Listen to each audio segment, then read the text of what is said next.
de género en el acceso a la prestación. No se estaba grabando, veo. Qué macana, no nos dimos cuenta. Sí, Bueno, me perdí. arrancamos.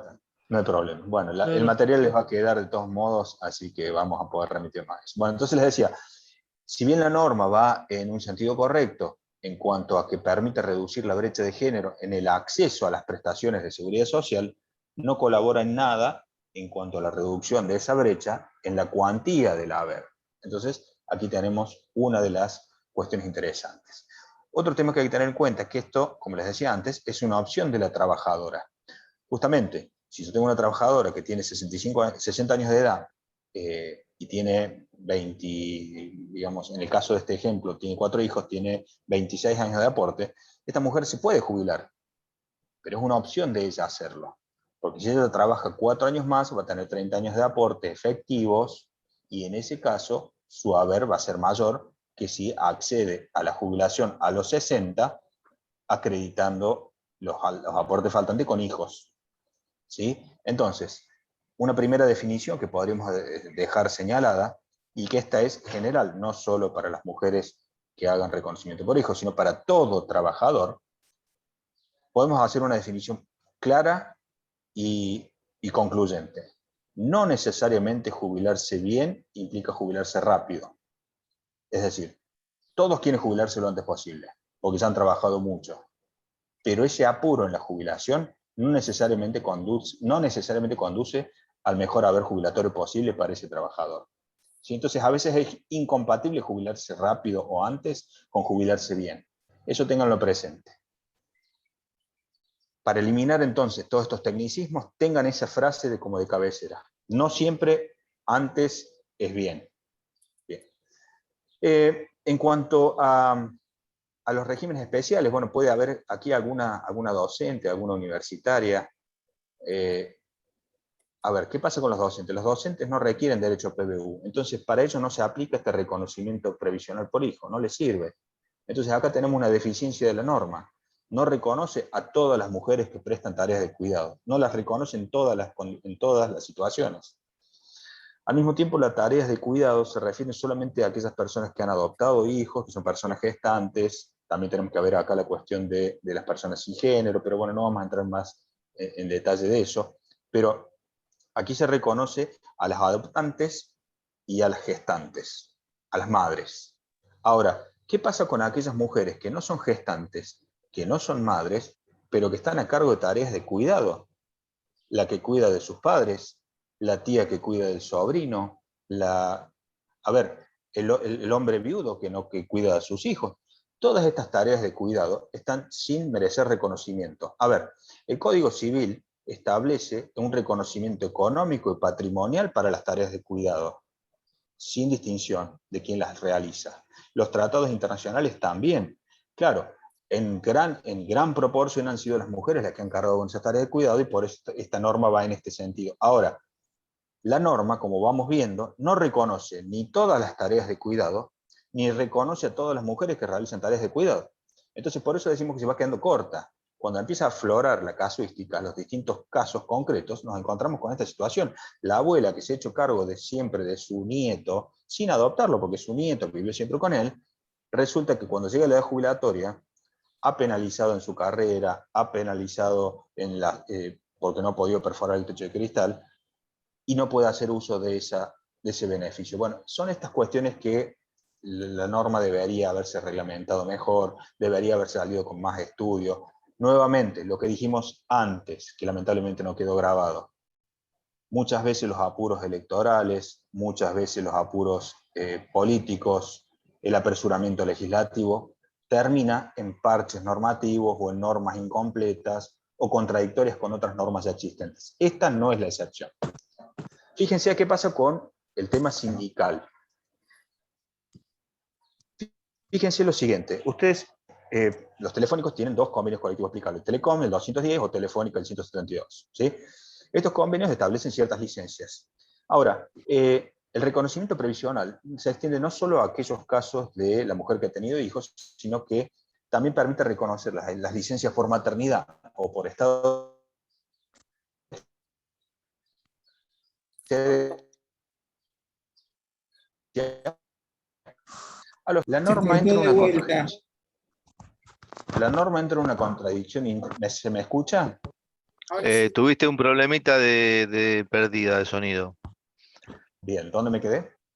Cuando Repetite de hablaste de los los convenios, convenios. desde los convenios. Volvemos entonces. Bueno, que hay una limitación sindical. ¿Por qué? La Porque la licencia. norma... A ver, ¿se me escucha? Sí, sí.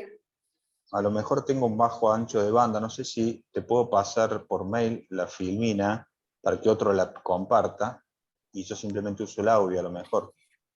No, la filmina se ve bien.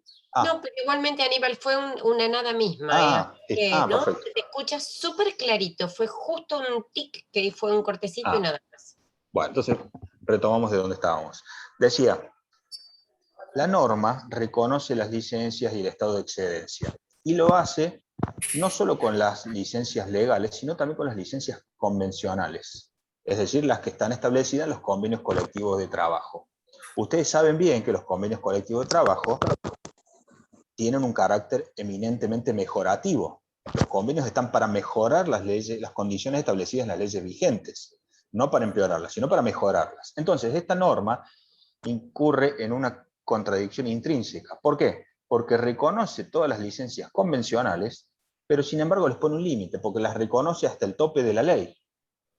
Por ejemplo, no es el caso de los telefónicos, pero hay otros convenios que establecen estados de excedencia mayor a 6 meses, o licencias por maternidad mayores a 90 días. Pero, en esos casos, la ley les reconoce, el decreto este 475 les reconoce ese estado de excedencia, pero hasta el límite de 6 meses. Y entonces, ¿dónde está el carácter mejorativo del convenio colectivo de trabajo? Indirectamente, no, pregunta retórica, ¿no se limita la capacidad negocial de un sindicato de esta manera? ¿Qué pasa si CPTEL mañana quiere, en el marco de esta cuestión de género, avanzar progresivamente en la concesión de mayores derechos? Mira, está tomando nota Huidad ahí, me parece. Claro, ¿qué pasa si queremos avanzar? Nos reunimos, hacemos la paritaria, vamos a mejorar este convenio. Ahí son convenios viejos que hay que actualizarlos. ¿Qué pasa si mañana CPTEL consigue el gol del siglo y dice, bueno, pues bien, nuestras trabajadoras van a tener un estado de excedencia de 1 año? Perfecto. Laboralmente lo van a conseguir, pero previsionalmente no se les va a reconocer porque el tope excede lo que dice la ley. Aquí tenemos una contradicción de la norma. ¿Sí? Entonces, por eso vamos diciendo que esta norma es buena, va en sentido correcto, pero se ha quedado muy cortita, ha sido muy chiquita, muy mezquina, si se quiere. Y mi opinión es que por el apresuramiento político que se largó, había que largar algo rápido. Y era un proyecto que, digamos, salió a medias, probablemente con un poquito más digamos, de digestión o de análisis o de abrir la cancha a los sindicatos que opinen, por ejemplo, estas cosas no hubieran pasado. ¿Dónde tenemos otra limitación? Fíjense qué interesante, cuando hablamos de las licencias por maternidad, también en el caso de los trabajadores diferenciales, se reconocen las licencias a ese régimen diferencial siempre y cuando la trabajadora retorne al mismo puesto de trabajo, a la misma actividad que desempeñaba al momento de empezar en goce de la licencia. A ver, repito, si la trabajadora viene trabajando en un régimen diferencial, el diferencial es aquel que exige menos edad o menos servicios, entra en licencia de maternidad y luego, cuando vuelve a esa licencia, lo hace en otra tarea, ese periodo de maternidad, ese periodo de licencia por maternidad o ese periodo de excedencia, solo se reconoce para el régimen común y no para el diferencial. Entonces yo me pregunto nuevamente, de manera retórica, ¿no es esto una limitación inaceptable al derecho de la trabajadora? ¿No es una limitación al derecho a trabajar el 14 bis? ¿Cómo podemos condicionar a la trabajadora que vuelva a las mismas tareas cuando el mismo instituto del estado de excedencia permite a la trabajadora, por ejemplo, reducir la jornada o adecuarse a otra tarea? Justamente esa es la lógica, la razón de ser del estado de excedencia. Entonces, si nosotros estamos limitando de esta manera, tenemos un problema normativo. Estas son cosas que van a aflorar y van a aparecer los casos. Por ahí uno tiene en mente, a lo mejor, que la trabajadora goza de estado de excedencia, pero no, perdón, de licencia por maternidad, y no todas gozan de excedencia por el tema de que a veces es necesario el dinero en casa. Pero bueno, en el caso de que alguna trabajadora tenga los 90 días más los 6 meses de excedencia, estamos hablando de un periodo de 9 meses. Entonces tenemos un periodo de 9 meses que deben ser reconocidos. Esos 9 meses te pueden definir que te puedas jubilar o no en algún determinado momento. Estamos hablando de un periodo largo. Imagínense qué pasa con la trabajadora que tiene un niño con síndrome de Down. Tenemos la ley específica que establece que la licencia es de 1 año. Entonces, vencida la licencia de maternidad, tenemos 1 año de licencia de Down y 6 meses de excedencia. Entonces tenemos un periodo muy largo en que la trabajadora no ha prestado servicios y que en ese lapso puede pasar cualquier cosa. Si la trabajadora vuelve o no a su lugar de trabajo, eso no puede ser un condicionante para este reconocimiento provisional, porque si no el reconocimiento provisional se queda muy corto y se queda claramente desarticulado con la propia inteligencia de estos institutos. Estos institutos del trabajo, que los trabajadores, los sindicatos batallaron décadas atrás para conseguirlos, hoy se ven en cierta medida limitados en su contraprestación provisional. Fíjense lo importante que son estos encuentros, porque esto no lo sabe nadie más que el que hace este encuentro, porque son la letra chica del decreto. Bueno, podríamos seguir, como les decía, muchísimo sobre el tema, no es el tema que nos trae hoy, pero para que no se haga más largo, yo simplemente les quería presentar algunas de estas cuestiones que han sido muy interesantes. Bueno, vamos a la prestación anticipada. Este es el tema que nos convoca hoy. Más o menos ya todos conocen de qué se trata. Una persona puede jubilarse si está en situación de desempleo y le faltan hasta 5 años para jubilarse y tiene 30 años de servicio. Hasta ahí las condiciones generales que conocemos todos. Bueno, vamos a precisar un poquito. La persona debe tener 55 años de edad cumplidos si es mujer, 60 si es hombre. Puede ejercer el uso de este derecho hasta el año 2023, porque tiene 2 años de vigencia la norma, pero esto no significa que se cae en ese momento la prestación que ya está otorgada. La prestación se va a caer siempre y cuando la persona cumpla los 65 años de edad, o sea, va a estar 5 años gozando la prestación. Yo creo que al principio de este encuentro, antes que abriéramos formalmente, algo se comentó como que a los 2 años se caía la prestación, y eso no es así. Repitamos, si yo tengo 60 años de edad, estoy desempleado y empiezo a gozar de mi jubilación, mi prestación anticipada, la voy a gozar hasta los 65 años de edad. Lo que vence es el periodo para solicitar esa prestación. ¿Se entiende? Los servicios son efectivos lo que se requieren acá. Entonces, por eso era necesario toda esa larga y pesada introducción que yo hice. Porque recuerden que para acceder a PBU necesitamos servicio efectivo, o podemos usar moratorias, o reconocimiento de hijos, o compensación por exceso de edad. Bueno, todos estos beneficios no son incluidos en esta situación.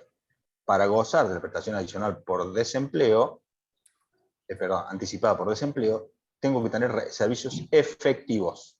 No se computan moratorias, no se computan los hijos, no se computan las maternidades, no se computan las excedencias, no se computan el exceso de edad. Aquí tenemos también otra cuestión que a mí me resulta llamativa. Fíjense ahí en el centro, no se consideran los servicios de prestación de desempleo. Volvemos para atrás, la ley 2403 establece una prestación por desempleo para aquella persona que está desocupada, goza de una asignación mensual que al día de hoy vale entre, si no me equivoco, 8.800 y 14.600, depende del rango de ingresos. Ahora, esos servicios se computan, también es un beneficio, a los fines jubilatorios. Se computan como años de aporte, digamos, para la antigüedad. Ahora, la prestación anticipada por desempleo no me reconoce la prestación por desempleo, lo cual suena bastante ilógico, porque la lógica, la inteligencia de la norma, el sentido es para proteger a la persona desempleada, o yo estoy pensando mal. Entiendo la lógica de que solamente se consideren los servicios efectivos. En eso podemos estar de acuerdo. Ahora, la excepción a la regla, a mi entender, debería ser que se reconozca la prestación por desempleo. Estamos hablando de una persona desempleada. No solo eso, vamos a ver más adelante, ¿qué pasa si una persona está gozando de la situación de desempleo y quiere gozar de la prestación anticipada? Bueno, la situación de desempleo debe ser al 30 de junio de 2021, es decir, la persona tiene que estar desempleada antes de esa fecha. Los que se desemplearon después no. Lo cual es un problema, porque la ley vence en 2 años y estamos en una situación económica muy fulera. cualquiera puede quedar desempleado en los próximos 2 años y no va a poder acceder a la prestación, por más que cumpla la edad.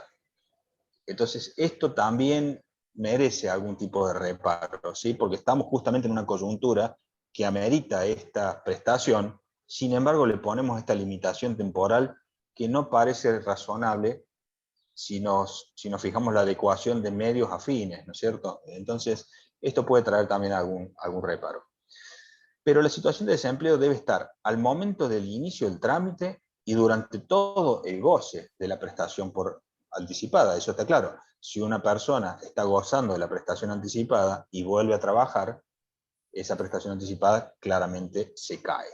Otro de los requisitos, que también es un tanto, digamos, llamativo, yo en este caso no me atrevería todavía a decir ilegal, inconstitucional o irrazonable porque no he encontrado un caso, pero fíjense esto, se exige que la persona que esté en situación de desempleo resida en el país durante todo el goce de la prestación. Se presume que hay una ausencia del país, que ha dejado de residir en el país cuando se ha ido del país por más de 90 días. Eso está todo registrado por migraciones, entonces es muy fácil el cruzamiento de datos. Pero, a ver, si una persona con 55 años de edad se ha quedado sin empleo, lo más probable es que se vaya a otro país a buscar trabajo, ¿sí? Y entonces, la sola ausencia del país, no sé si vale la pena, digamos, no sé si amerita el cese de la prestación. Ahora, si consigue trabajo en otro país, bueno, eso está claro, que ahí debería caer. Ahora, si se fue del país, se fue a España, por poner un ejemplo, y está hace 6 meses buscando trabajo, mientras tanto le cortaron la prestación anticipada, no parece del todo razonable, porque ¿cuál es la finalidad de la norma? ¿Cuál es el sujeto protegido por esta norma? Es la persona desempleada. Entonces, ¿cómo la estamos protegiendo? Este requisito a mí me hace ruido. Todavía no desentraño si es irrazonable o no. Luego tenemos que ver el haber. El haber se calcula como el 80% de la jubilación a que tendría derecho el trabajador o la trabajadora, ¿sí? Pero calculada según la ley 24241. Es decir, el 80% de lo que tendrían que estar ganando como jubilados. Ahora, cuando la persona cumple la edad para acceder a la jubilación ordinaria, es decir, a los 65 años de edad, ya o a los 60 la mujer o a los 65 el hombre, esa prestación automáticamente se transforma en ordinaria y pasa a cobrar el 100% del haber que le correspondería. Todo siempre calculado según la ley 24241. Ahora, hacemos un paréntesis aquí. Esta norma ha dejado también de lado a aquellos beneficiarios de regímenes especiales, por ejemplo, los docentes, los universitarios, que aquí puede haber alguno. ¿Qué pasa si un docente es desempleado? Muchas veces uno piensa, no, son empleados estatales, no quedan desempleados. No, momentito. El empleado público por ahí tiene una estabilidad más garantizada, pero el docente muchas veces o es suplente, o es interino, o tiene que rendir un concurso, o tiene que rendir una evaluación académica, y en ciertos casos quedan desempleados los docentes. Bueno, sin embargo, esos servicios especiales que tienen no son considerados al fin de la prestación anticipada por desempleo. Se tendrían que jubilar por ley 24241. Bueno, también esto hace cierto ruido y seguramente algún caso va a parecer resonante. Tenemos que dejar aclarado también que esta prestación anticipada por desempleo, o PAD, como le estamos llamando en la jerga, que esta PAD es incompatible con cualquier beneficio de jubilación, pensión, retiro, prestación no contributiva. Es decir, si yo estoy gozando de una pensión derivada de mi marido o de mi mujer, bueno, en ese caso no puedo entrar en la PAD. Lo cual es un problema, ¿no es cierto? Porque el ingreso familiar está compuesto por 2 ingresos. Y en este caso uno estaría faltando. En cierto punto, esta restricción atenta contra la perspectiva de género. ¿Por qué? Porque la mayor cantidad de pensionadas son las mujeres. ¿Por qué? Por la mayor edad, mayor expectativa de vida. Entonces, si una mujer queda desocupada, pero el mayor ingreso lo tiene su marido, que le deja una pensión, no va a renunciar a la pensión mayor a la PAD, pero entonces no va a poder gozar de la PAD. Entonces, en cierto punto, tiene un sesgo de género que no corresponde esta norma. ténganlo presente, porque veíamos que la prestación, el reconocimiento por hijos iba para un lado, pero esto en cierta medida va para el otro. Entonces van a aparecer también estos casos de gente que va a decir, no, yo estoy en una situación de que no puedo renunciar a mi principal ingreso, que es la pensión que me dejó mi marido, porque mi padre es más chiquita. Entonces no va a poder gozar de su jubilación sino hasta que cumpla la edad correspondiente. Fíjense las contradicciones, fíjense los problemas que causan estas normas, que son bienvenidas, que traen derechos, que amplían los derechos, pero al mismo tiempo amplían y excluyen. ¿Por qué excluyen a ciertos puntos? Y porque falta reglamentación, porque faltaba estudio, faltaba masticar la norma, faltaba contemplar algunos supuestos básicos. No estamos hablando de casos exóticos que siempre los va a haber y que ninguna norma puede cubrir. Pero el tema de la pensión, es claro que hay muchísimas pensionadas. ¿Cuántos millones de pensionadas hay? Entonces, y las pensionadas justamente, normalmente su mayor ingreso viene derivado de su pensión, y muchas veces no de la propia jubilación. Y si todavía estamos hablando que la PAD es el 80% de la jubilación, nadie va a renunciar a una pensión mayor para obtener una prestación menor, entonces se queda sin PAD. Lo que implica digamos, la imposibilidad de acceder a un derecho. ¿Sí? Y nuestra Constitución, en el 75.23, nos dice, hay que dar medidas de acción positiva para el efectivo goce de los derechos y para el acceso en igual oportunidades a estos derechos. ¿A quién? A las mujeres y a las personas mayores. Entonces, esto también hace un poquito de ruido. Bueno, otra cuestión que hay que tener en cuenta es qué pasa cuando la persona está desocupada, tiene 55 años de edad o 60, y tiene derecho al mismo tiempo a una jubilación ordinaria. Sí, porque a lo mejor tiene servicios diferenciales, porque a lo mejor tiene otra ley aplicable que le hace no necesario la jubilación a los 65 años de edad o a los 60. Si la persona se puede jubilar ordinariamente, no puede acceder a la PAD. Eso también hay que tenerlo presente. Otra cuestión, ¿qué pasa cuando una persona viene gozando la PAD, saca la PAD ahora porque viene desocupado y se incapacita? Esa PAD se transforma en retiro transitorio por invalidez. Bueno, se dice la norma se transforma, pero en realidad habría que poner se puede transformar. ¿Por qué? Porque dijimos que la RTI necesita acreditar la incapacidad del 66% y la regularidad de aportes. Entonces no es automático. Hay que probar la incapacidad y hay que probar la regularidad, si no, no se va a transformar nada y va a seguir como PAD, ¿cierto? Luego tenemos que ver qué pasa con la persona si está gozando de prestación por desempleo. Acá este es lo otro que hacía ruido al principio que yo les mencionaba. Si yo tengo una persona que viene gozando de la prestación por desempleo y después pide la PAD,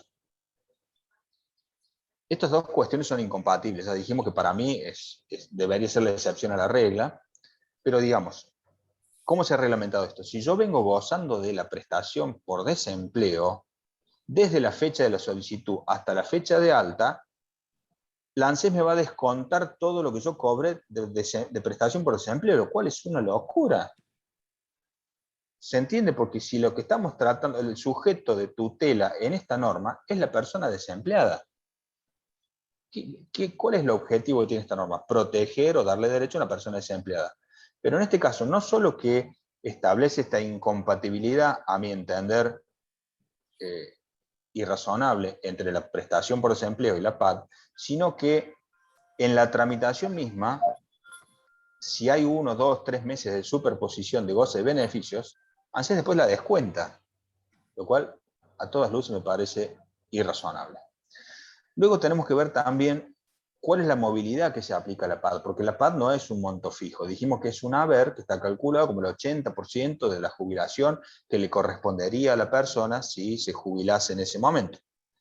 Pero ese haber, una vez determinado, va a tener movilidad. ¿Cuál va a ser la movilidad? La del régimen general vigente. ¿Cuál es? Esto lo vimos en nuestro encuentro en mayo pasado. La ley 27.609, que vino a reemplazar a los DNU del año pasado, que vino a reemplazar a la fórmula de la ley 27.426, que vino a reemplazar a la fórmula de la ley 26.417. Bueno, toda esa secuencia normativa es del régimen general. Bueno, esa es la secuencia normativa que se aplica a la movilidad de la PAD. También tenemos que tener en cuenta, no sé si hay algún patagónico por aquí presente, la bonificación de la zona austral se aplica a la PAD. Esos serían, digamos, los rasgos principales de la PAD. Yo no sé si quieren que hagamos un corte acá, que hagamos alguna serie de preguntas, porque yo puse algunos otros temas que tienen relación, pero no hacen necesariamente al objeto de esta charla, que es simplemente para ampliar algo de lo que venimos charlando. No sé si ha quedado alguna cuestión en el tintero que quieran que veamos antes de avanzar, como para... No sé cuánto tiempo tenemos disponible tampoco. Estamos en 8 menos 20 son. Sí, tranquilamente tenemos 2 horas por delante, no por delante, digamos, hasta las 20:30 Bueno, tenemos... entonces... hay una consulta que quería hacer, o sea, por algún comentario que recibí. Si la persona, el desocupado, que, digamos, quiere iniciar el trámite de esta prestación anticipada, pero digamos que tiene un bien inmueble que alquila, por lo tanto percibe una renta por ese bien, ¿está en condiciones de tramitar esta prestación? Bueno, el tema es cómo está empadronado como monotributista, porque debería estar monotributista y si tiene determinado ingreso no puede estar sino en la categoría aportante. Y si es aportante, tiene aporte, en ese caso es un ingreso que sería incompatible. Así tenemos, mira, un tema que no lo habíamos tomado en cuenta. Hay que ver qué situación tiene. A ver, tenemos los que alquilan en negro, sin sujeción a ninguna ley, entre paréntesis, la ley de alquiler es nueva, que se ha aprobado un desastre, que ha perjudicado a inquilinos y a propietarios, cerremos paréntesis. Sí. Nos encontramos con esta situación. Si tenemos gente que ha registrado el contrato de alquiler, como pide la nueva ley, y si está empadronado como monotributista, para estar al pie de juntillas con la ley, y esta persona por cumplir se va a quedar afuera. En cambio, aquí estaríamos premiando al incumplidor. Fíjense lo mal que estamos. Claro. Aníbal, Fernando Te escucho muy bajito, Fernando. ¿Ahora me escuchás mejor? A ver si es mi micrófono. A ver, dame un segundo. Porque... ¿Me escuchás mejor ahí? Hola. No sé, Jamés, ¿me escuchás bien? Espera un poquito. Espérame que debe ser mi micrófono. Dame un momento. Ahí está, ¿podés hablar? Sí, ¿ahora me escuchás? Ahí está. Sí, era mi micrófono. Aníbal, una pregunta. A ver, lo que estamos, digamos, prejubilados en Telecom, estamos, digamos, somos desocupados legalmente, lo que yo entiendo. Exactamente. ¿Es verdad eso? Si somos desocupados, digamos. Bien. Claro, fíjense, Si ahí tenemos otra contradicción de la norma. O sea, deberían no entrar los que tienen algún acuerdo de retiro, pero sí entran. O sea, vos te podrías ir a solicitar esta prestación adicional. Yo podría ir digamos, a la ANSES y decir, mira, yo tengo yo quiero más la de PAD. 30 años de aporte, tengo esto, y Tal cual. no tengo o sea, soy un desocupado al 30 de junio del 2021. Exactamente. Digamos, ¿puedo hacerlo? ¿Estoy violando algo? Mira, no solo te diría que podés hacerlo, Fernando, sino te diría, andá y hacelo ya. ¿Por qué? Porque en algún momento se van a dar cuenta nuestros gobernantes que acá tenemos una vía de escape, así como pasaban las moratorias que en algún momento se dieron sin controlar a quién se daban. Sería un caso similar. A ver, bien. El razonamiento lógico, teniendo un sistema colapsado en cuanto a sostenimiento financiero, no debería darse a personas que tienen un retiro anticipado como ustedes. Pero hoy la norma lo permite. Una cosa es lo que debería ser y otra cosa es lo que es. Hoy está permitido, Fernando saca turno mañana. Bueno, gracias por decírmelo. Aníbal, una pregunta. Yo me entré a la página de la... Perdón, Sí. Fernando, si lo vas a hacer siempre con un asesoramiento previo. Sí, Bien sí, bueno, cuidado. pero... Bien no, cuidado. Hay determinados ítems, determinadas cosas que nosotros no conocemos al momento que nos vamos. sí, hay un tema Solamente que los- yo te quería preguntar, Aníbal. Yo me fijé en la página del ANSES, ¿no?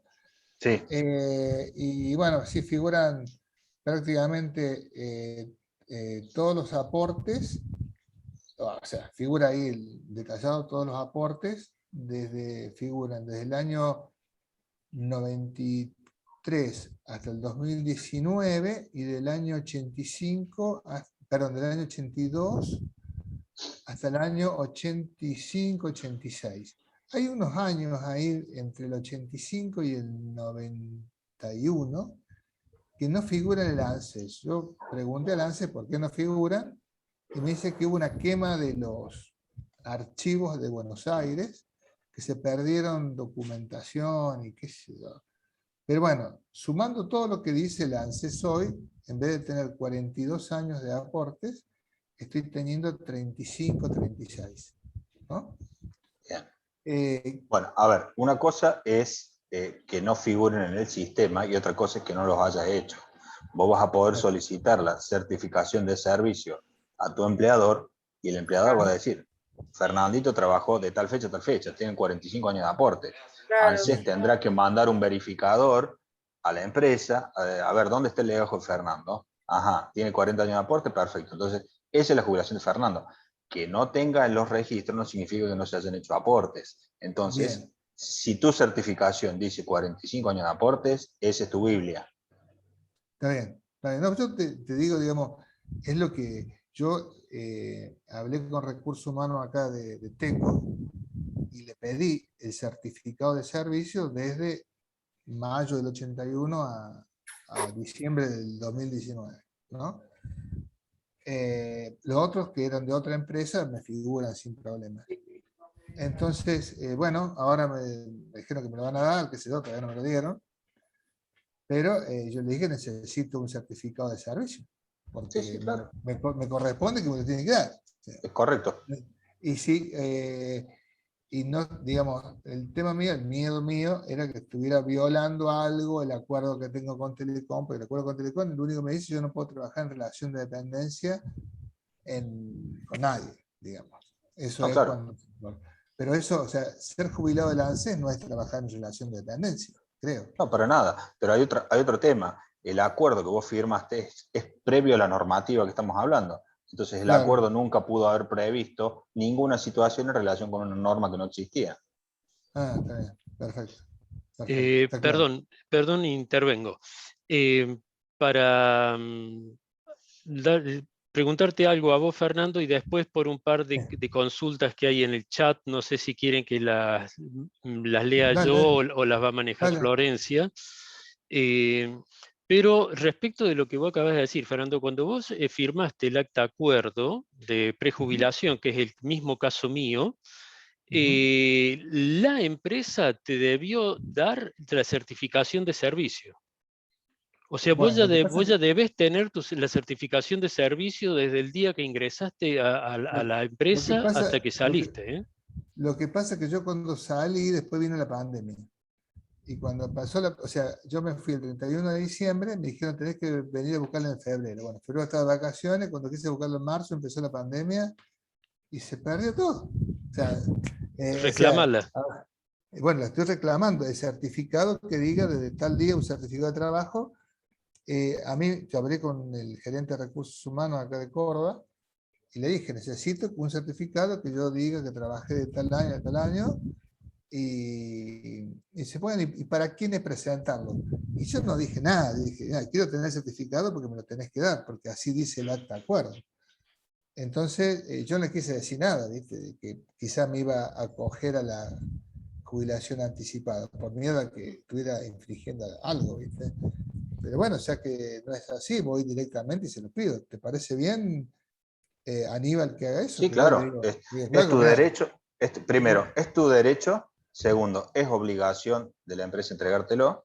Tercero, no estás infringiendo ninguna norma. Y en el peor de los casos, si te topas con alguien que no entienda de razones, le decís que es para un reconocimiento de servicio y no para la jubilación. Pero la certificación te la tiene que dar. Bien, bien, perfecto. No, está bien, yo quería saber eso porque, bueno, digamos, quiero jubilarme con todos los años que aporté. Si no, no. Digamos, Bueno, yo sé que el máximo que reconoce como para hacer alta la jubilación son 40 años. Yo tengo 42, ¿no? Perdí 2. Pero bueno, no importa. Pero no quiero que me jubilen con 36 años. De aporte. está claro. No más, vale. Aníbal, ¿querés que aprovechemos? Justo te hago una Dale. consulta que hay en el chat que dice, que preguntaste hoy el tema de universitarios, dice, Francisco, además de empleado de la empresa, soy docente universitario. ¿Puedo irme con la jubilación anticipada? ¿Y qué pasaría con mi jubilación? Cuando hablamos del 80%, ¿qué abarca? Un ejemplo, sueldo bruto, ítems. Claro, bueno, ahí está, eso es lo que mencionaba rápidamente. Mira, tenemos una universitaria acá. Qué bueno. El tema es así. Si vos estás trabajando actualmente en la universidad, vas a tener que renunciar. Entonces estás perdiendo ingresos.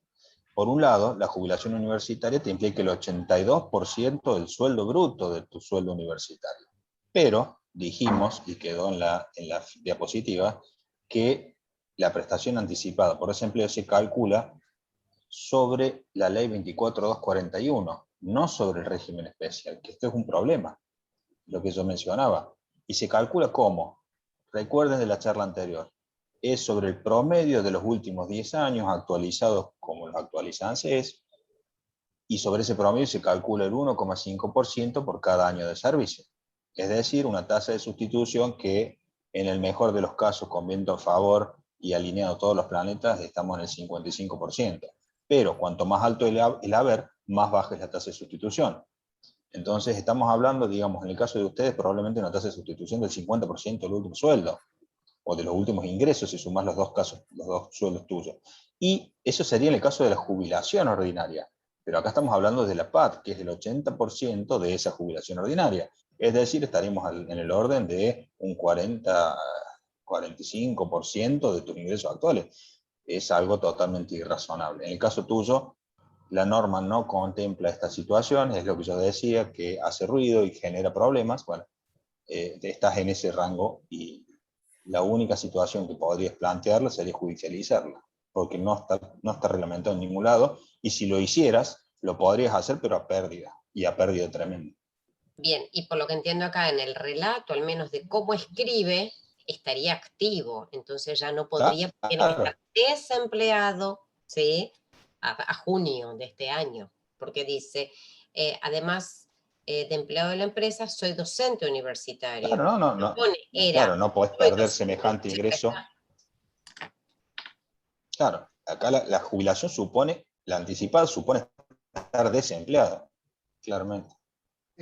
Aníbal, una consulta que me surgió, ¿no?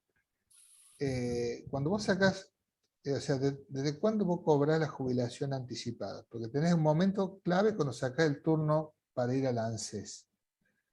Supongamos el turno sea en 30 días. Después en 30 días vos vas, te presentás, ellos tienen papeles, vos llevas toda la documentación y después te dicen, bueno, seguramente van a decir, bueno, ya va a llegar la resolución.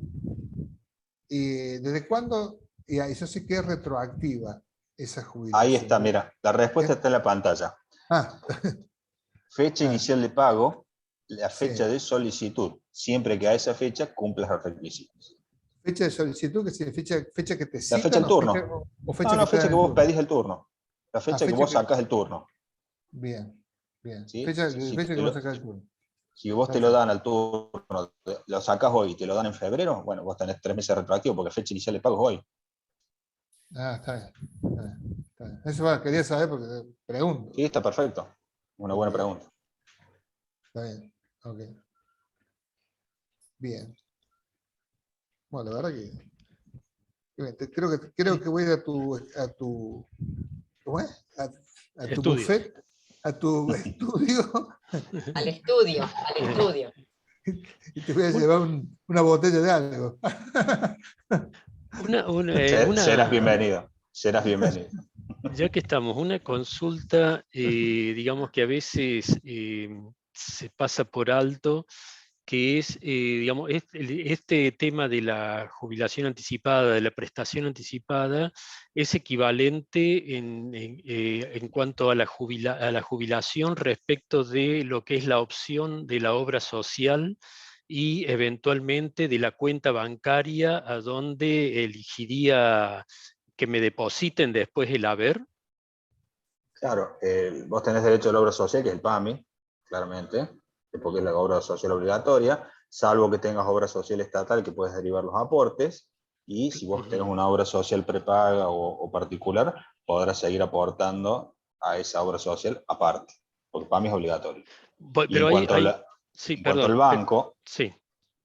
perdón, completa. No, que, por ejemplo, hay obras sociales que, digamos, le dan cobertura a los jubilados, que no necesariamente es PAMI, por ejemplo. O sea, Claro, ¿cuándo pero como opto PAMI yo es por esa obra social? obligatorio, no, claro, ahí está, como PAMI es obligatorio, a lo mejor vos estás en una obra social que después te permite continuar como jubilado, pero en ese caso vas a pagar dos obras sociales, porque las obras sociales a las cuales se permite la derivación de aportes de PAMI son aquellas obras sociales estatales, no las privadas y no las prepagas. ¿Se entiende? Las obras sociales sindicales no son estas obras que Eso estamos es hablando. importante. Es muy importante ese dato. Claro.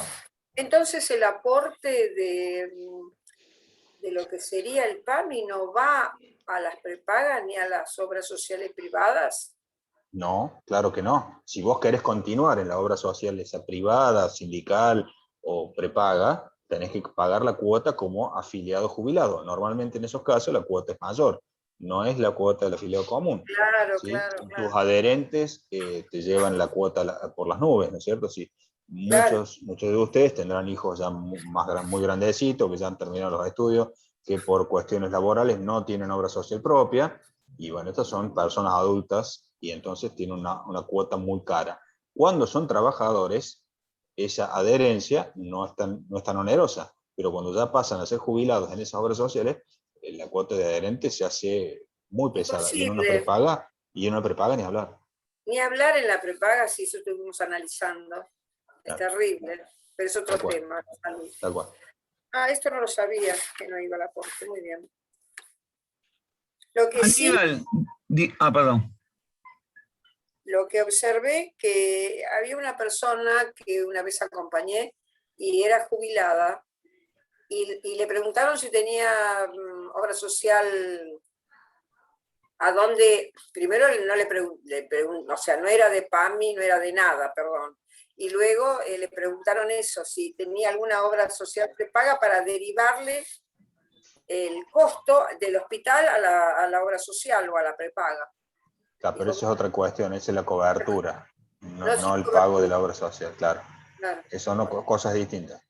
Cosas distintas. Muy bien, nada más. El aporte que vos haces a PAMI solo lo podés derivar a una obra social estatal. Por ejemplo, la de los militares, por decir un ejemplo, o alguna universidad, creo que DOSUBA, que es de la Universidad de Buenos Aires, por ejemplo, que son obras sociales estatales, nacionales, que permiten recibir los aportes de PAMI. Digamos, pasa de una caja estatal a la otra el aporte. De esa manera vos no pagarías dos obras sociales. Ahora, las obras sindicales son particulares, y las prepagas también. Sí, yo tengo mis suegros, que ellos tienen, bueno, PAMI obviamente, pues son grandes, pero aparte ellos pagan DASPU. Claro, bueno, DASPU es una obra social universitaria de Córdoba. Claro, exacto. Entonces para prestaciones se atienden por DASPU. Exactamente. Normalmente. Es el mismo caso que DOSUBA y la UBA. Exactamente. Pero para los medicamentos le conviene PAMI, porque hay muchos medicamentos que ellos son reconocimientos gratuito, 100%. claro. Sí, claro. En ese caso, tenés dos obras sociales y vas a usar siempre, en cada caso, la que te convenga más. Eso está claro. Eso es lo que sucede acá. Sí. Y acá sería lo mismo. Yo tendría PAMI y tendría Swiss Medical. Claro, Swiss Medical la tenés que pagar vos. Claro, Swiss Medical sale de tu bolsillo. No te retienen de la jubilación para pagar ahí. Claro, pero el convenio que claro, yo tengo... ahí está. Y bueno, y los aportes, ¿sabes lo que van a hacer, no? Claro, por eso. Pero el acuerdo que yo tengo, que es anterior a la ley, como vos dijiste, es hasta los 65 años. Tengo la prepaga. Entonces, bueno, Claro. tendré las dos. Después de los Claro. 65, si le puedo seguir pagando, le seguiré pagando. Claro. Claro.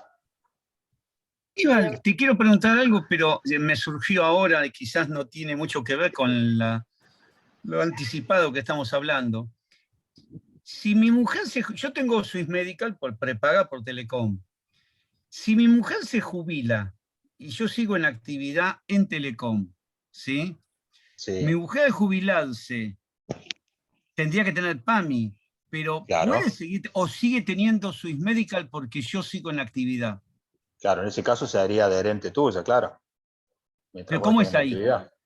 Claro, Por estar mientras el cónyuge en actividad, podés seguir estando con la obra claro, social claro. sin tener que Tienen que hacer un hacer, aporte particular, digamos. exactamente, así como venía. Si Ah, actualmente, a ver, si los dos eran trabajadores y los dos eran titulares, no. Normalmente uno es titular y el otro es adherente. sí, Si vos sos señor. el titular y ese es adherente, esa situación continúa más allá de que ella se jubiló. Ahora, cuando vos pases a ser Ah, jubilado, bueno, ahí ya es otra cosa. te entendí. Ah, mira vos. Bueno, ok, gracias. Bien. Y Aníbal, en el caso de que la persona se haya convertido en adherente de su cónyuge, por ejemplo, en IOMA, porque tiene Sí, la posibilidad de convertirse en un adherente en IOMA antes de pasar a PAMI. Y al cabo de un año, al año próximo, suponete, le llega la posibilidad de adherirse a la anticipada. Ahí pasa también a PAMI obligatoriamente, aunque esté en IOMA. claro, porque ahí es adherente, no es titular. Entonces, es tu opción de seguir en las dos o dejar de ser adherente en una y ser titular de la otra. Claro, pero suponete que yo, en el caso que yo esté en esa situación, digo que sigo. IOMA no, por lo general no te mata, porque no es una obra No, no, social no, como el claro. Swiss Medical. No, no, claro, vos seguís, Es una pagás. obra social de la provincia de Buenos Aires que es medio parecido Claro, a PAMI, digamos. sí, sí, tal cual, es una obra social estatal provincial. Podés seguir en las dos. Claro, podrías seguir en las dos. Uno por tu cónyuge y otra por vos. Exactamente. Claro. El derecho lo tenés, si vos querés pagarlo, vos tenés la opción de pagar las dos o una sola. Claro. Aquí hay una consulta de Albina que dice, ¿cómo sería el tema? O sea, me imagino que debe ser el procedimiento para derivar los fondos, digamos, los fondos de PAMI o el aporte de PAMI a una obra social estatal. ¿Tienen Eso que ser cuando nacionales? se inicia el trámite, hay un formulario de derivación de aporte de obra social. Y Ajá, hay una serie listada, una serie taxativa de obras sociales que permiten la derivación y el resto no. Entonces es muy fácil sacárselo el día del trámite, directamente uno pide la derivación de aportes y se chequea qué obra social tiene y si corresponde o no corresponde. claro, o sea, eso sería en el momento que hace la solicitud para la prestación. Exactamente. Bien. A ver, no veo más preguntas. No, no vi más Eh, preguntas. Yo no, por ahora no bajaron ninguna más, no escribieron ninguna más. Bien. En cuanto, una cosa que me quedó ahí dando vueltas, ¿no? Es el tema de la elección de la cuenta de banco, la cuenta bancaria donde me depositarían el haber. Eso también es elegible, ¿cierto? O sea, se puede elegir en qué banco quiero que me abran A ver, la... no es ampliamente elegible. Hay ciertos bancos que trabajan con ANSES y otros que no. Depende de la ciudad, depende de la localidad. eh, entonces hay bancos que tienen convenio con ANSES o no. Y los que tienen convenio a veces no tienen cupo. Entonces ANSES los asigna por código postal a los bancos. Entonces vos dentro de tu código postal podés elegir el banco que te corresponda. ¿Sí? No sé dónde vivís, capital. Si vos tenés 1425 tu código, te van a dar los bancos de la zona. Si vos tenés 1320, te van a dar los códigos del barrio. Ah, ¿Me explico? pero Si por ejemplo, vos vivís en Rosario, tenés 2000. Entonces te van a dar todos los códigos de la avenida Pellegrini o la Oroño en Rosario. Si vos tenés código 5000 en Córdoba, te van a dar los del centro de la ciudad. Y depende entonces de donde vos vivas, ¿sí? No podés elegir cualquier banco. Pero es un banco que tiene sucursales en todos lados. Por decir, un Está banco bien, pero francés. el francés tiene convenio con PAMI, pero con ANSES, pero algunas sucursales no. Depende, por eso, si en tu barrio tenés 20 bancos distintos, probablemente esa sucursal no tenga convenio con ANSES. Por ahí, en las localidades chiquitas, donde tenés un banco público y uno privado, y probablemente los dos trabajen con ANSES. Ahora, todos estos bancos también operan con cupos. Entonces, muchas veces sucede que al momento que vos vas a presentar tus papeles, elegís el banco que corresponde a tu zona, a tu código postal, y ese banco trabaja con ANSES, pero ese mensual ya completó el cupo. Entonces te tiene que asignar obligatoriamente otro banco que no es el que vos elegís. Después podrás hacer el cambio de boca de pago en ese caso, porque trabajás de esa manera, pero el primer pago te va a tocar otro código postal. Está bien. Sí, bien.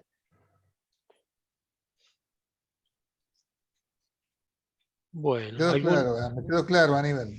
¿A dónde tenés el estudio, Aníbal? Acá, mirá, acá abajo tengo los datos si quieren tomar nota. Una de las preguntas que están haciendo, Aníbal, dicen si pueden consultar, ¿sí?, algún tema de jubilación sin ser necesariamente sobre PAD. Y sí, obvio. Sí, claro. Aprovechen. Sí, claro. Pero, ¿la dirección cuál es? No veo la calle. Bueno, acá en Córdoba estoy en el centro de una cuadra de tribunales. Bueno. Y en Cava, bueno, también estoy a 100 metros del Obelisco. En Córdoba, ¿dónde estás? A una cuadra de tribunales. A una cuadra de tribunales. Bueno, Arturo M. Vaz. Arturo M. Vaz. Ahí te escribo. Dale. Bueno, Aníbal, tuviste no un adherente, sino un futuro... Guarda. Claro. ¿Vos sos algo de Córdoba. Aníbal, ¿vos sos algo de Fernando Martínez Paz? No. Bueno, somos muchos, pero tal vez sí, no sé. Bueno, por eso, pero están los teléfonos ahí porque siempre es con turno, entonces por eso no está en la dirección. El teléfono es 155 948. No, ese es de Buenos Aires. Sí, pero ese es el móvil que lleva encima. Bueno. Entonces para 148 1888. Perfecto. Bien. Bueno, la verdad que, muchas gracias Aníbal y Florencia por su tiempo. Gracias. Y discúlpame, ¿puedo hacer una consulta? Sí, la persona que quería consultar, justamente aprovechando que no era relacionado a la PAD, pero que aprovecha, que abra su micrófono, si total estamos acá en súper confianza, que aproveche. Bueno. Tenemos unos minutitos todavía, dale nomás. A ver, no sé si ahí me están viendo, perdón, disculpen, estaba con el mute. Sí, yo soy de Neuquén, si bien todavía no tengo la edad jubilatoria, pero bueno, soy de CPT y también tengo compañeros que sí están en edad jubilatoria, en este momento no pueden estar en la reunión, o sea, una reunión más prejubilatoria, están con 62 años y podrían llegar a acordar lo que compañeros hicieron de una prejubilación, ¿no es cierto? No tiene que ver con la PAD, pero es algo que atañe al tema. Y el tema fue recurso humano de Telefónica que estaba en Provincia de Buenos Aires, que se fue por un tema de traspaso de necesidad laboral a Ushuaia. Y bueno, yo estoy pensando en algún momento también hacer esa movida, cuando me toque mi edad jubilatoria, irme a Ushuaia, por un tema de que tiene que ver con que allá se paga el tema de la zona desfavorable, es bastante conveniente económicamente, y además de que el tema de ganancias tiene algunas exenciones, ¿no es cierto? Pero todavía no la tengo muy clara si conviene, si no conviene, si es un lío previsional para después. O sea, no sé si tenés algún caso que vos digas, no, mira, realmente es una movida que conviene, o no, mira, te metés en un lío tal que preferible quedarte donde estás. No sé, sinceramente no la tengo muy clara. Un consejo, una pincelada, algo que quieras aportar por ahí, que yo. Sí, Después sí, seguiré es averiguando un porque tema, me falta para la jubilación. Sí, sí, es un tema que tenía previsto tocar si tenemos algunos minutos muertos. Fíjate que ahí está el tema de ganancias. Mira, como mudarte, te puedes mudar, mientras vos estés en zona patagónica vas a gozar del adicional. La única restricción que tenés es que si no te vas a poder volver a mudar si querés seguir usando ese beneficio. Esa sería la cuestión. Muchas personas hacen esto, se jubilan y después se quieren volver a Ciudad Autónoma, se van a trabajar los últimos años, salen con zona austral y se quieren volver a Ciudad Autónoma. Y bueno, pero pierden el adicional, el 40%, si se van al sur, si se vuelven, digamos, del sur, mejor dicho. El otro tema es el siguiente, ese 40% es engañoso, no se olviden que Tierra del Fuego tiene unos costos importantes. Yo tengo la suerte de conocer Neuquén, muy linda ciudad, pero no tiene los costos que tiene Tierra del Fuego, ¿no es cierto? El costo de vida es distinto. En ese sentido, yo no sé si Tierra del Fuego es el mejor lugar para ir a hacer este cambio. A lo mejor, si vos me decís Río Negro, Comodoro Rivadavia, Río Gallego, tiene otro costo de vida, por ahí tendrías que preguntarle a alguien que vive en la zona para ver realmente cuál es tu conveniencia. Y con respecto al impuesto a las ganancias, está bueno que vos lo menciones. El impuesto a las ganancias, ustedes saben que para los jubilados no va. Hace poquito se aumentó la base mínima no imponible. En realidad lo único que se hizo fue retocar una ley anterior, que no cambia nada lo que la Corte dijo con relación al impuesto a las ganancias. Los jubilados no deben pagar ganancias. Y es cierto que ahora mucha gente quedó afuera de ese impuesto, pero si vos te vas a zona austral o sin ir de zona austral, si tenés un cargo muy alto en cualquier otra ciudad del país, podés estar dentro del rango de los que pagan impuestos a las ganancias. En ese caso, deberías accionar para evitar ese pago, porque hoy por hoy la ley no te permite eludir el pago si superas el monto que dice ahí abajo, ¿sí? Obviamente que los jubilados por régimen general tienen un tope. El tope en la jubilación actualmente es de 174.000, creo que lo estábamos mostrando hace un tiempo, fíjense. Es el haber jubilatorio máximo que puede cobrar un jubilado hoy. En diciembre pasa a ser 195.000 pesos. Es decir, si estás fuera de zona patagónica, en tu caso no pagarías ganancia. Al ir a la Patagonia, entre el mayor costo de vida y que te descuentan ganancias y que vas a tener que litigar para evitar el pago del impuesto, hay que pensárselo dos veces, porque no es que vas a superar no es que vas a tener un haber jubilatorio de 500.000 pesos, vas a tener un haber jubilatorio que apenas va a quedar por encima de ese impuesto. Entonces hay que analizarlo caso por caso, con los papeles en mano, con el historial laboral, con tus recibos de sueldo, para determinar realmente la conveniencia de esa movida, que al mismo tiempo es complicada, es burocrática, y tenés que lidiar con el monstruo administrativo que es ANSES, que no es nada fácil. Gracias. Muy mal. Bueno, gente, si no tienen más consultas, no sé, Huedad, si querés dar un cierre. ¿O alguien tiene alguna otra consulta que aprovechen que dan unos minutitos? Si no, ya... Quiero hacer una consulta, pero que es muy breve. Cuando uno trabaja en negro para que después te reconozca, o sea, como no aportaste porque la empresa laburaste en negro, después la única forma es hacerle juicio a la empresa para que te reconozcan esos años. Claro, pero mira, la pregunta tuya es buenísima. ¿Por qué? Porque sucede lo siguiente. Vos le haces un juicio a la empresa para que la empresa te pague la indemnización por hasta haberte tenido en negro y todas las multas, en este momento la duplicación de indemnización, bueno, todo lo que todos más o menos conocemos. Pero el 90% de los abogados laboralistas no conocen la materia previsional. Entonces se quedan a mitad de camino. Llegan a un acuerdo que a lo mejor es ventajoso porque es mucho dinero junto, pero se olvidan de la parte previsional. Si el acuerdo no incluye la rectificación de los aportes hacia atrás por los últimos 10 años, por ejemplo, de nada te sirve a los fines previsionales. Vos vas a embolsar tu indemnización, vas a ganarle juicio a la empresa, en todo caso, vas a hacer un buen acuerdo, te podrás hacer esas refacciones en la casa con esa indemnización que estabas esperando, pero en la jubilación no va.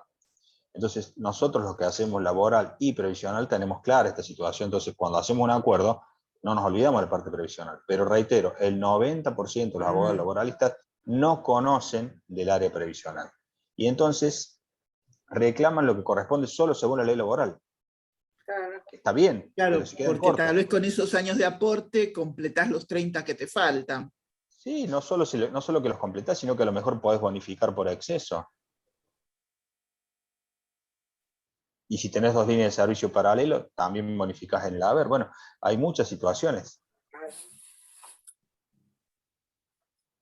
Ok. Gracias. No, por favor. Bueno, Bueno, Aníbal, vamos cerrando entonces. Sí, ¿Sí? ya, por ya. eso. En Nos están esta... aprovechando hasta el último minuto, que me parece bien. Bueno, Bueno, muchas de mi gracias. parte, no sé, Rolando, ¿vos querías agregar algo? Yo realmente No, no, agradezco nada. Muy agradecidos como todo. siempre a la cordialidad con que nos atienden y bueno, y digamos, esta amplitud enorme digamos, del conocimiento, es lo que vos dijiste, Aníbal. Yo, digamos, en estos 2 años, año y medio que estuvimos con Guidat, digamos, haciendo consultas por distintas cuestiones, como cualquier tipo de especialidad, ¿no? O sea, uno dice ingeniero, pero un ingeniero puede ser mecánico, puede ser electrónico, puede ser de un montón de cosas, ¿no? Y lo mismo pasa en el ámbito de la abogacía, de la cuestión jurídica, que hay especializaciones, inclusive dentro de la parte laboral propiamente dicha, y ni qué hablar en lo previsional, y ni qué hablar en la parte de salud, que es algo que estamos viendo nosotros en este momento, que estamos haciendo un curso de diplomatura en gestión de obras sociales, y pasa exactamente eso también, o sea, en el área salud hay, digamos, hay un universo. Entonces, bueno, hay que ver, digamos, cuánto de conocimiento general tiene el profesional y cuánto de conocimiento específico en cada área, ¿no? O sea que es clarísimo lo que vos dijiste recién. Así que bueno, no, muchísimas gracias y bueno, creo que nos hemos enriquecido todos un poco más respecto de estas cuestiones que siempre nos preocupan, ¿no? O sea, a Eso es veces, importante. digamos, el tema jubilatorio es una cosa que pareciera que la tenemos distante hasta que un día nos golpea la puerta, ¿no? Y bueno, y como dijo Aníbal, hay veces, como también preguntó Fernando, que te encontrás con que tenés en tu registro de aportes de ANSES, en la base de ANSES, una cantidad de años que no están registrados y que de algún modo, si uno quiere salvarlos o recuperarlos, o tenés que tener guardado todos los recibos de sueldo de esa época, a donde figura la retención de los aportes, o tenés que tener la certificación de servicios o algún tipo de elemento que verdaderamente te permita pelear por esos años, ¿no? Así es. Totalmente, totalmente. Sí, lo ideal es como siempre, y bueno, eso lo saben todos los afiliados, que ante cualquier consulta o necesidad, tanto Aníbal como yo, estamos justamente para orientarlos desde el conocimiento y la experiencia, ¿sí? Seguro. Y tener la tranquilidad que lo que se va a hacer es lo que está marcando una normativa, pero más allá de eso, con un servicio expeditivo. Porque a veces la misma normativa de ANSES es tan dura, es tan rígida, que si no estás medio ayornado en el tema, como nosotros que nos las pasamos ahí adentro de ANSES, Ese es el bueno, tema, ¿sí? necesitan esto, ¿no? Esta cuestión a nivel de ser un poco expeditivo, más allá de una norma que alguien te la puede leer o el mismo empleado de ANSES la puede bajar, pero bueno, hasta a veces los mismos personas de ANSES cuando vos vas y hasta ellos se sorprenden de cómo a veces uno tiene formas de abordar diferentes cuestiones en beneficio de nuestro cliente, que ellos nunca lo van a ver. El empleado de ANSES nunca va a buscar la defensa de quien tienen adelante. Nunca. Van a estar haciendo lo que marca una normativa o una orden superior. Bueno, ¿qué hacemos tanto Aníbal como yo? Siempre buscar el beneficio del cliente, claramente. ¿Sí? Es como mirar la otra contracara de la vereda, pero desde un lugar de los derechos verdaderos, no de lo que hay que hacer porque dice solamente una normativa. ¿Sí? Eso es súper importante para que lo sepan ustedes y que se lo manifiesten a sus compañeros. Que no se queden con el relato único que le baja el empleado de ANSES cuando fue a hacer la consulta. ¿Sí? Que abre un mundo cuando a veces estamos nosotros sentaditos ahí esperando a que nos atiendan, que uno dice, ay, por favor, ¿cómo le van a decir eso? Ay, por favor, ¿cómo? Porque nos damos cuenta que, bueno, están pobrecitos medio programados, ¿no? Van Uno sabe. solitos y no tienen una protección, digamos, de conocimiento. Y Total. nosotros con Rolando desde el principio vimos, desde que se creó la Secretaría, que es un tema muy, muy importante para la gente, como lo dice el nombre de la Secretaría, un asesoramiento, y luego les aconsejamos a las personas que no se larguen solos, porque es todo un universo de desconocimiento, y lo que sí tengo experiencia de gente que conozco que ha ido, que ha empezado trámites y se arrepiente porque le han negado un montón de cosas que siempre es para darle de verdad eso. Yo de mi parte agradecida y nada más por ahora, y bueno, creo que hemos tenido un buen encuentro y fue muy esclarecedor, especialmente para la gente que lo supo aprovechar. Gracias, Aníbal. Muchas gracias, Aníbal. Muchas Gracias a gracias. ustedes. Muchas gracias. Y nos estaremos viendo próximamente. Muchas gracias. Muchas gracias. Chau a Chao. todos. Florencia. Rolando. También bien. Gracias. Buenas Jamet. noches. Chao, Jamet. un Chao. gusto. Chao, chao, Aníbal. Mario. Chao. Chao. Bueno, chao, muchas gracias por la asistencia.